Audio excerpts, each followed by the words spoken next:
Hello everyone, and welcome back to the channel. Today, we're diving into a topic that quietly shapes our lives, our ambitions, and even our happiness: perfectionism. Or, as the old saying goes, perfect is the enemy of good.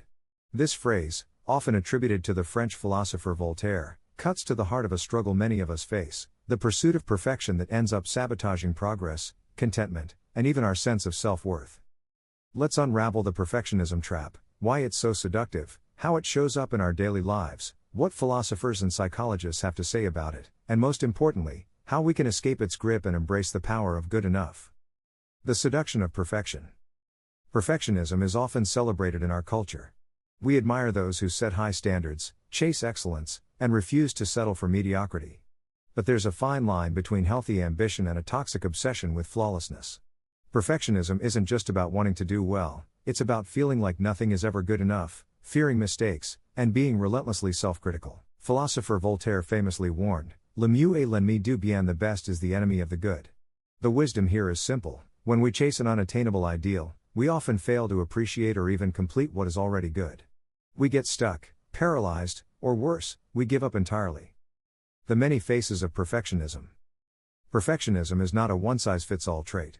Psychologists Paul Hewitt and Gordon Flett have spent decades studying perfectionism and identified three main types. Self-oriented perfectionism, the intense need to be perfect according to your own standards. Socially prescribed perfectionism, the belief that others expect you to be perfect. Other-oriented perfectionism, expecting perfection from those around you.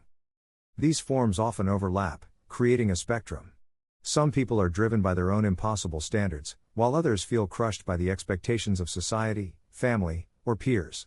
Sometimes, perfectionism is projected outward, leading to frustration and disappointment in others. If you want to explore these different faces of perfectionism, check out The Perfection Trap: The Power of Good Enough in a World That Always Wants More by Thomas Curran. It's a thoughtful look at why perfectionism is on the rise and how it affects us all. Common examples: perfectionism in everyday life. Let's bring this down to earth with some examples. The student. Imagine a student who gets a 98% on a test but agonizes over the 2 points lost. Instead of celebrating, they fixate on their failure. This is the perfectionism trap in action: success is never enough.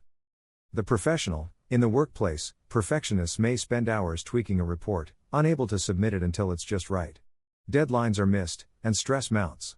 Sometimes, the fear of not being perfect leads to procrastination or even abandoning the task altogether, a phenomenon known as perfectionary paralysis. The parent. Some parents hold themselves to impossible standards: every meal must be organic, every moment educational, every emotion perfectly managed. The result? Burnout and guilt, rather than joy and connection. These examples show how perfectionism can rob us of satisfaction, creativity, and even relationships. It's a moving target. No matter how much we achieve, the bar keeps rising. The psychological cost. Perfectionism is not just a quirky personality trait. It's a vulnerability factor that can lead to a host of psychological, interpersonal, and achievement-related difficulties. Unlike healthy striving, which is about setting realistic goals and enjoying the process, perfectionism is about chasing intangible ideals and feeling perpetually dissatisfied. Some common signs of perfectionism include: feeling like your work is never good enough. Procrastinating due to fear of not meeting high standards. Avoiding tasks if success isn't guaranteed. Harsh self-criticism over minor mistakes. Anxiety or distress when things don't go as planned. Over time, this chronic stress can lead to depression, anxiety, low self-esteem, burnout, and even physical health problems. In severe cases, perfectionism is linked to eating disorders, obsessive-compulsive tendencies, and suicidal thoughts. For a deeper dive into the psychological impact of perfectionism, read Present Perfect: A Mindfulness Approach to Letting Go of Perfectionism and the Need for Control by Pavel G. Somov. This book offers practical strategies for breaking free from perfectionistic thinking. The social disconnection model. One of the most insidious aspects of perfectionism is its impact on our relationships.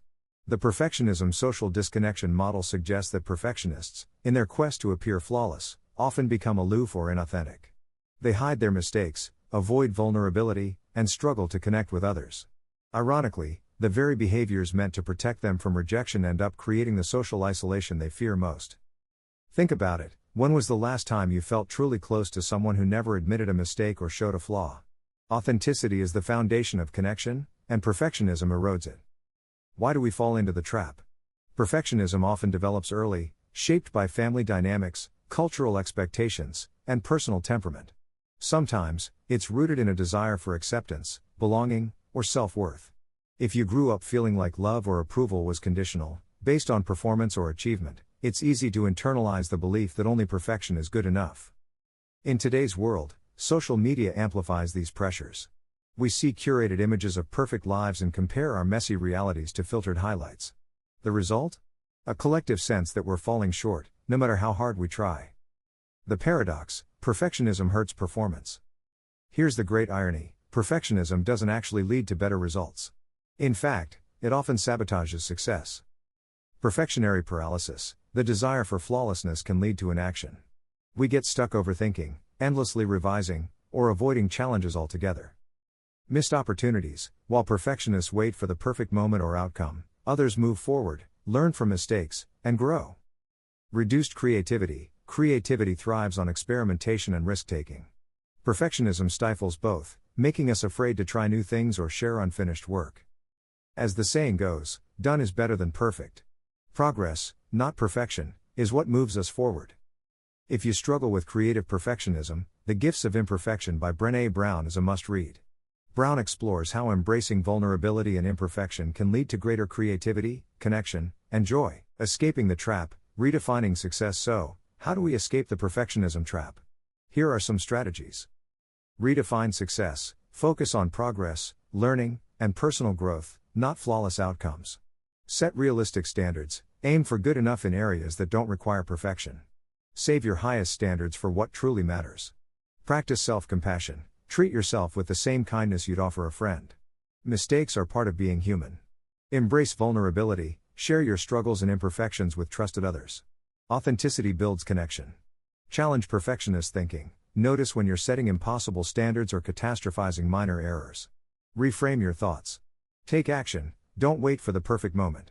Start, learn, adjust, and keep moving. Remember, overcoming perfectionism doesn't mean giving up on excellence. It means redefining success in a way that prioritizes your well-being and allows you to enjoy the journey. For practical tips on overcoming perfectionism, check out How to Be an Imperfectionist by Stephen Guise. It's a hands-on guide to breaking free from the need to be perfect. Final thoughts: embrace good enough. Let's return to Voltaire's wisdom: perfect is the enemy of good. In our quest for perfection, we often miss out on the beauty of what's already good, meaningful, and enough. Life is messy, unpredictable, and imperfect by nature. When we let go of the need to be flawless, we open ourselves to growth, connection, and genuine satisfaction. So, the next time you find yourself stuck in the perfectionism trap, remember, good enough is not a compromise, it's a courageous choice. It's the foundation of progress, creativity, and happiness. Thank you for watching. If you found this video helpful, please like, share, and subscribe. And let me know in the comments, how has perfectionism shown up in your life, and what helps you break free from its grip? Thanks for listening, and if this helped, keep going. You're capable of more than you think. Subscribe for more self-mastery content.